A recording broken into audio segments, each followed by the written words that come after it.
ചമയങ്ങളില്ലാതെ, ചായമില്ലാതെ, മായമില്ലാതെ ഹൈസ. മൂവാറ്റുപുഴ കോതമംഗലം പട്ടണങ്ങളുടെ സ്വപ്ന പദ്ധതിയായ ബൈപ്പാസുകളുടെ അനിശ്ചിതത്വം അവസാനിപ്പിക്കണമെന്ന് ഡീൻ കുര്യാക്കോസ് MP ആവശ്യപ്പെട്ടു. 2 പദ്ധതികളും നഷ്ടമാകാതിരിക്കാൻ സംസ്ഥാന സർക്കാർ അടിയന്തര ഇടപെടൽ നടത്തണമെന്നും MP പറഞ്ഞു. മൂവാറ്റുപുഴ കോതമംഗലം പട്ടണങ്ങളുടെ സ്വപ്ന പദ്ധതിയായ മൂവാറ്റുപുഴ കോതമംഗലം ബൈപ്പാസ് പദ്ധതികളുടെ അനിശ്ചിതത്വം അവസാനിപ്പിക്കണമെന്ന് ഡീൻ കുര്യാക്കോസ് MP ആവശ്യപ്പെട്ടു.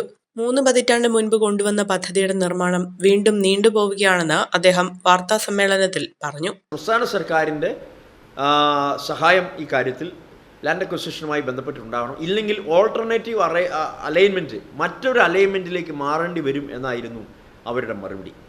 അപ്പോൾ ഇതിനിടയിൽ ബഹുമാനപ്പെട്ട എറണാകുളം ജില്ലാ കളക്ടർ ഇടപെട്ടുകൊണ്ട് നമ്മുടെ ലാൻഡ് അക്വസിഷൻ അതോറിറ്റിയെ വീണ്ടും വിളിച്ചു ചേർക്കുകയും, കാരണം ഇതിൻ്റെ ലാൻഡ് അക്വസിഷനുമായി ബന്ധപ്പെട്ട 575 കോടി രൂപ എന്നുള്ളത് എക്സാജറേറ്റ് ചെയ്തിട്ടുള്ള കണക്കാണെന്നും അതിൻ്റെ എക്സാക്റ്റ് ആയിട്ടുള്ള കൃത്യമായിട്ടുള്ള ഒരു കണക്ക് വിവരമല്ല ഈ 575 എന്നുള്ളത് ഒരു പ്രഥമ ദൃഷ്ടിയ ബോധ്യപ്പെടുന്നതാകയാൽ അതൊന്നുകൂടി പുനഃപരിശോധിക്കണമെന്ന് ജില്ലാ കളക്ടർ അധ്യക്ഷനായി കൂടിച്ചേർന്ന യോഗത്തിൽ, ആ യോഗത്തിൽ ഞാനും പങ്കെടുത്തിരുന്നു.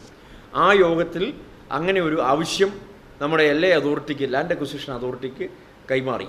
ആ നിർദ്ദേശത്തിൻ്റെ അടിസ്ഥാനത്തിൽ നമ്മുടെ ലാൻഡ് അക്വസിഷൻ അതോറിറ്റി, ഭൂമി ഏറ്റെടുക്കൽ ഏജൻസി അവർ വീണ്ടും പുനഃപരിശോധന നടത്തി കഴിഞ്ഞപ്പോൾ 575 കോടി രൂപ എന്നുള്ളത് നേരെ കുത്തനെ 385 കോടി രൂപയെ കുറയുകയാണ്. ഭൂമി ഏറ്റെടുക്കൽ തുക 575 കോടിയിൽ നിന്നും 385 കോടിയായി പൊടുന്നനെ കുറച്ചിട്ടും മൂവാറ്റുപുഴ കോതമംഗലം ബൈപ്പാസുകൾ യാഥാർത്ഥ്യമാകാനുള്ള കാത്തിരിപ്പ് നീളുകയാണ്. ഭൂമി ഏറ്റെടുക്കലിന് 575 കോടി ഏകദേശ തുകയായി കണക്കാക്കി നൽകിയത് national highway authority of India അംഗീകരിച്ചിരുന്നില്ല. ഇതേ തുടർന്ന് പദ്ധതി മരവിപ്പിച്ചു. പിന്നീട് competent authority of land acquisition നടത്തിയ പരിശോധനയിൽ 385 കോടി രൂപയാണ് ഭൂമി ഏറ്റെടുക്കലിന്റെ യഥാർത്ഥ തുകയെന്ന് കണ്ടെത്തി. എന്നാൽ പെട്ടെന്ന് 190 കോടിയുടെ കുറവുണ്ടായത് NHAI ഉന്നത ഉദ്യോഗസ്ഥർക്കിടയിൽ ആശയക്കുഴപ്പം സൃഷ്ടിച്ചിരിക്കുകയാണ്. ഇതേ തുടർന്ന് NHAI ചെയർമാൻ സംസ്ഥാന ചീഫ് സെക്രട്ടറിക്ക് അയച്ച കത്തിൽ 385 കോടി രൂപയിൽ അധികമായി തുക വന്നാൽ അത് സംസ്ഥാനം വഹിക്കണമെന്ന നിലപാട് അറിയിച്ചു. അതിന് മറുപടിയായി നവംബർ 30 അയച്ച കത്തിൽ അത് സാധ്യമല്ലെന്ന് സംസ്ഥാനം അറിയിച്ചിരുന്നു. തുടർന്ന് ഡിസംബർ 6 ഡൽഹിയിൽ മുഖ്യമന്ത്രി പിണറായി വിജയൻ ഉൾപ്പെടെ പങ്കെടുത്ത ഉന്നതതല യോഗത്തിലാണ് കേന്ദ്രമന്ത്രി നിതിൻ ഗഡ്കരി ഭൂമി ഏറ്റെടുക്കൽ തുക കുറയ്ക്കാൻ ആകാശപാത ഉൾപ്പെടെ പരിഗണിക്കാൻ നിർദ്ദേശം നൽകിയത്.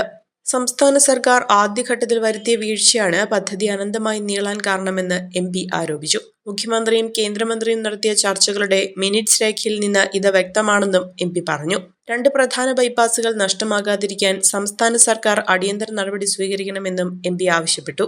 ആനിവേഴ്സറി ആഘോഷങ്ങളുടെ ഭാഗമായി IELTS, ജർമ്മൻ, OET, PTA മുതൽ എല്ലാ കോഴ്സുകളും വെറും 5000 രൂപയ്ക്ക്. ഈ ഓഫർ ആദ്യത്തെ 50 രജിസ്ട്രേഷനുകൾക്ക് മാത്രം.